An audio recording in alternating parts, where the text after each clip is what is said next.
Break Van. The Fat Controller scolded both engines severely. He said. He strode away. The twins looked glum. Neither wanted to stay without the other. They said so. Wondered Douglas. Said Donald. Their plan was good, but they had reckoned without a spiteful Break Van. The van had taken a dislike to Douglas.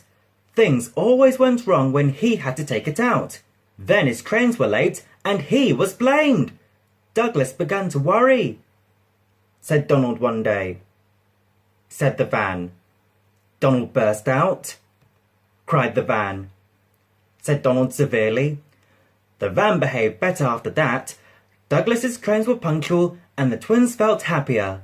Then Donald had an accident. He backed into a siding. The rails were slippery. He couldn't stop in time and crashed through the buffers into a signal box. One moment the signalman was standing on the stairs. The next he was sitting on the coal in Donald's tender. He was most annoyed. He stormed. The Fat Controller was cross too. He said. But Donald didn't say what he was sorry for. We know, don't we? Went on the Fat Controller indignantly. The Fat Controller was right. James grumbled dreadfully, said Douglas. He went on. Gordon and Henry chuckled, said James. Said Douglas innocently. James didn't say. He was sulky next morning and wouldn't steam properly.